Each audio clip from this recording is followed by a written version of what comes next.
السلام عليكم ورحمة الله وبركاته. ازيكم حبايبي؟ عاملين ايه النهاردة؟ ان شاء الله جبنا كده شوية توابل، يعني هما كلها حاجات بسيطة جدا بس بمبلغ برضو. دي كبابة صيني، كوبيبة صيني، معلقتين، يعني معلقتين دول ب12 جنيه. نعمل كده مع بعض 7 بهارات.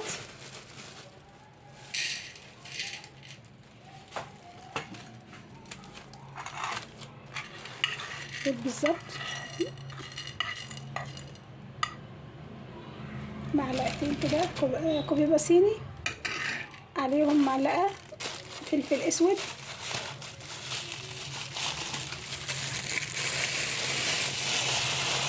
اكتر حاجة في المكونات بتاعتنا هي الكوبيبة الصيني.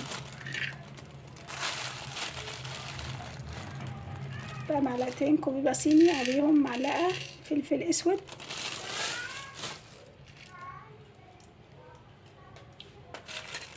وباقي التوابل بمعلقة صغيرة.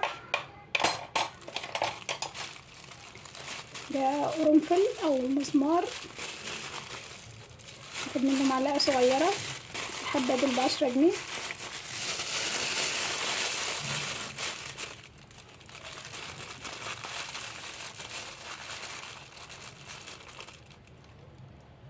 معلقة صغيرة بالشكل ده.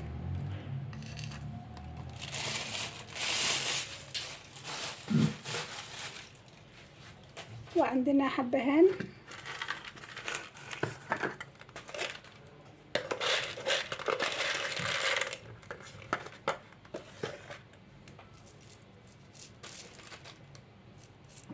يعني حوالي 10 وحدات بالشكل ده، برضو يعني معلقة صغيرة.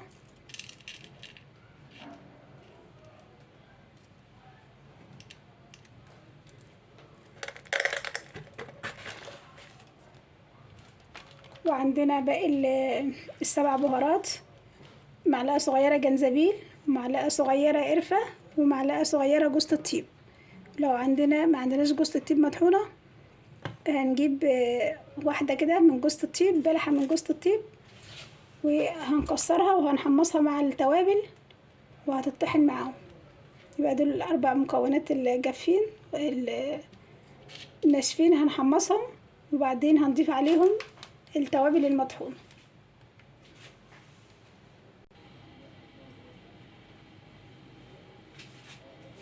هنحمصهم بس كده معانا لمدة دقيقتين على نار متوسطة، تظهر النكهة بتاعتهم، الريحة الجميلة بتاعتهم بتاعت التوابل. هنشيلها كده على طول من على النار.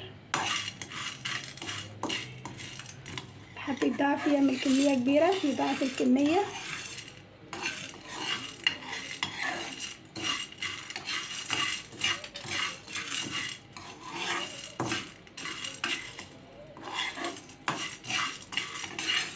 انا بحب اكتر حاجة في الاكل هو الكمون والكزبرة والفلفل الاسود وحبهان وورق اللورا. دي التوابل عندي الاساسية. ثم هنعمل ايه، هنشكل كده معانا شوية.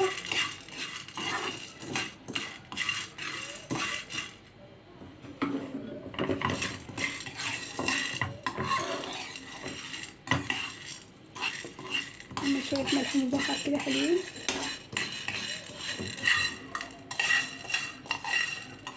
هنشيل التوابل من على النار.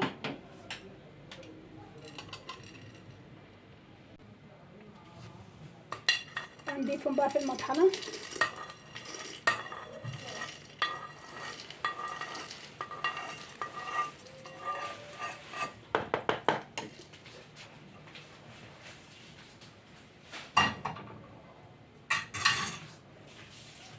خلي الطاسة معانا عشان نحمص التوابل التانية.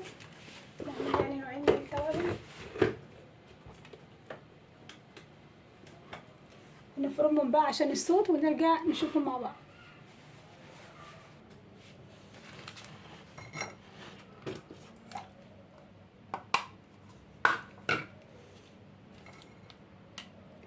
ندخل التوابل بتاعتنا.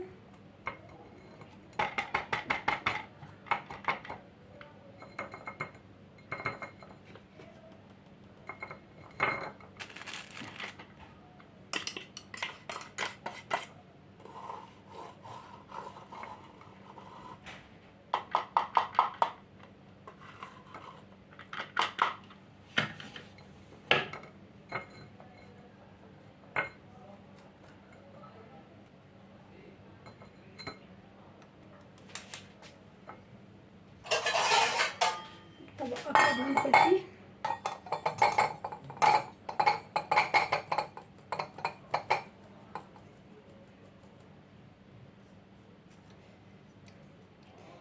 باقي كده قشور صغيرة من الحبهان، هنرجعهم دلتا للمطحنة.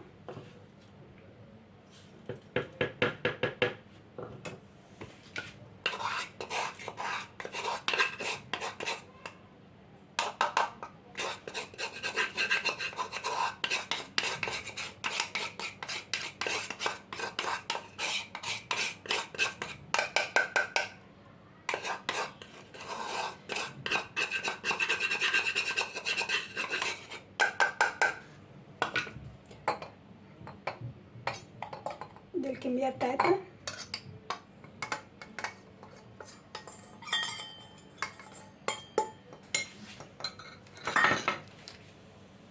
وبقى نضيف لها باقي التوابل المطحونة،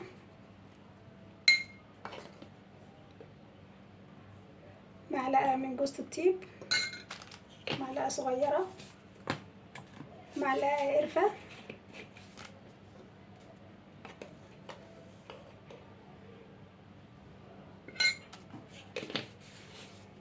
معلقة جنزبيل،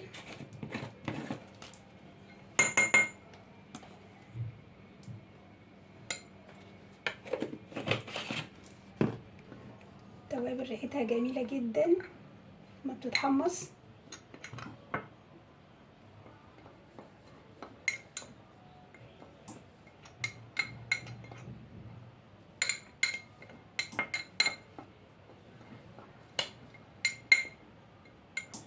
وهنضيف بقى رشة صغيرة من الملح.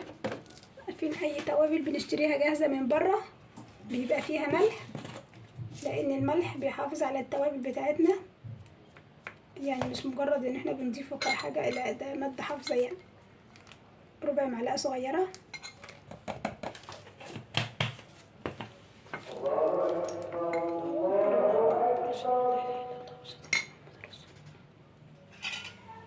كده خلطة السبع بهارات جاهزة، هنغطيها. وبعدين تاني حاجة بقى هنعملها كزبرة. دي حوالي كوباية من الكزبرة، وما شاء الله الكزبرة يعني بترمي كمية حلوة. من الكمية دي ب10 جنيه. اخد نصها كده، هنحمصه على النار مع ورق لورا. هنضيف لها فصين حبهان، حوالي 5 فصوص كده حبهان.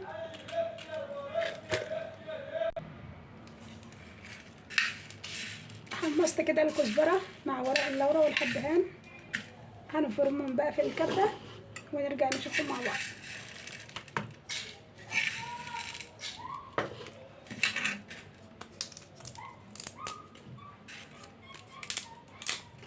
مياخدش مساحة كبيرة في الكبة.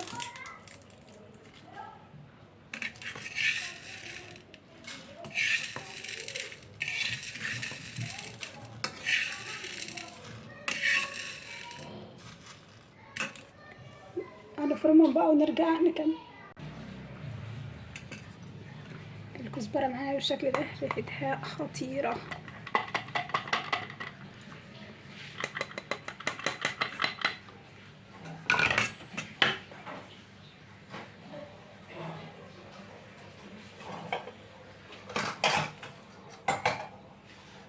تالت حاجة بقى هنعملها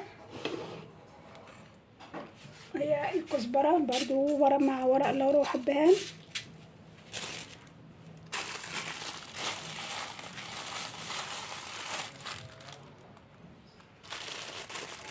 شوية الكمون دول ب10 جنيه، ده كمون بلدي، والكيلو ب227،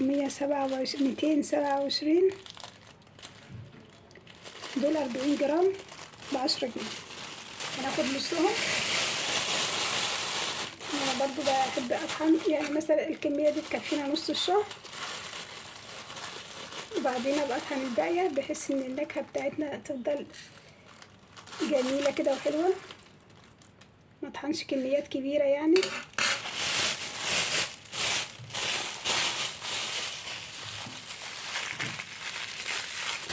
الفلفل الاسود بس مش اكتر من كده.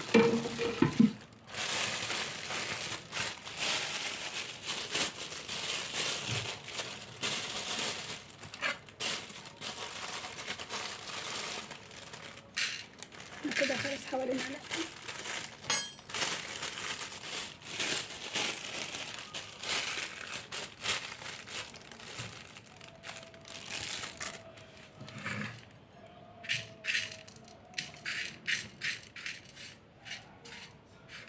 لو في بس اي حاجة نشيلها. بننضف التوابل بتاعتنا قبل ما نستخدمها. هشوحهم بقى كده مع بعض على النار برضو دقيقتين مش اكتر. نشيل ورق اللورا عشان ما يتحرقش. هقلبهم دقيقتين ونرجع نحمصهم. طحنت كده الكمون والكزبرة والفلفل الاسود وورق اللورا والحبهان. دي بقى التوابل بتاعتي الاساسيه. دايما بقول لكم التوابل بتاعتنا ايه: كمون وكزبره وفلفل اسود، برطمان كده سليم، بدل ما نفتح كل 5-6 برطمانات واحنا بنعمل الاكل. ده هو برطمان واحد كفايه وهينجز معانا في الوقت. اخر حاجه بقى نعملها مع بعض وهي حلوه جدا: ملح مبهر. عندنا كيس ملح،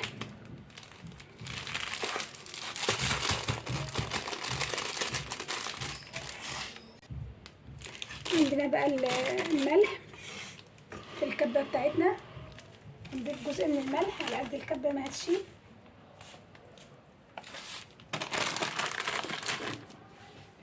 هنضيف له معلقة صغيرة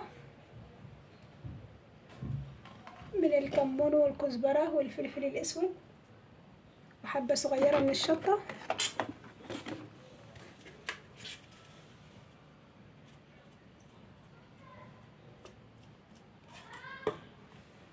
هنديهم ضربة واحدة كده مع بعض.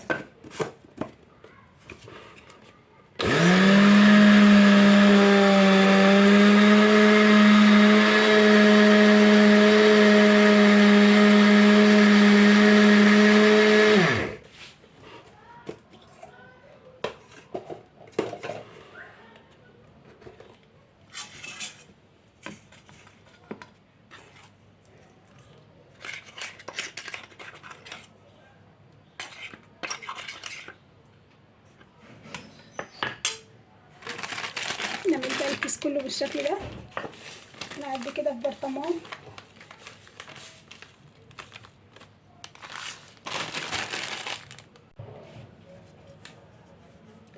ايه رايكم في الجمال ده؟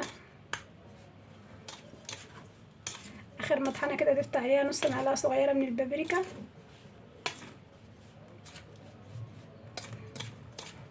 الملح ده بقى حلو جدا، ملح مبهر. هنستخدمه بقى في الفول، يعني مش لازم نستخدم بقى توابل. يبقى الملح كده كفايه. نستخدمه على البيض برضو الملح كفايه وما نضيفش توابل.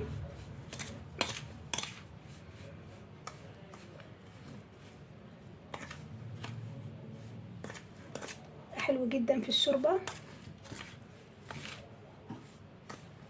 بس هنستخدمه في الشوربه ما نكترش. زي ما حطينا كده التوابل بتاعتنا خفيفه، بحيث ان لو ضفنا توابل كتيره في الشوربه مطحونه بتغمق الشوربه معانا.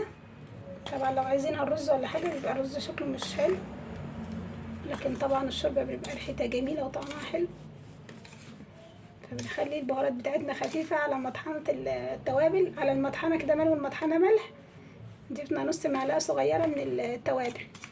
على كل مطحنه بقى بنضيف نص معلقه صغيره من التوابل. يطلع بالشكل ده حلو جدا وريحته جميله. نعبي بقى كده في برطمان، ولو حابين نعمل كيسين مفيش اي مشكله نعمله بقى ونعبيه في برطمان كبير كده ازاز ونستخدمه بقى عندنا طول الشهر جميل. يبقى دي التوابل بتاعتنا اللي احنا بنستخدمها طول الشهر.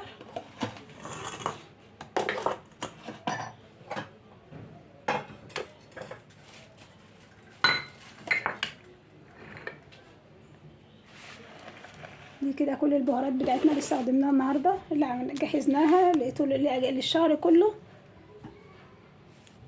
خلطة السبع بهارات، ودي الكزبرة مع ورق اللورا والحبهان، ودي بتبقى حلوة جدا. في الرز كمان، الرز بشعرية بنضيف له كده معلقة صغيرة من الكزبرة، بتديله طعم حلو جدا. ودي بقى خلطة الكمون والكزبرة وفلفل اسود، نعبيها بقى في البرطمانات، وعندنا بقى كده بقى التوابل بتاعتنا جاهزة طول الشهر. لو خلصت بيبقى عندنا برضو كمية من التوابل الجافة، نقدر نعملها بقى ايه بعد التوابل بتاعتنا دي ما تخلص. لو عجبكم بقى الفيديو ما تنسوش اللايك والاشتراك في القناة، والسلام عليكم.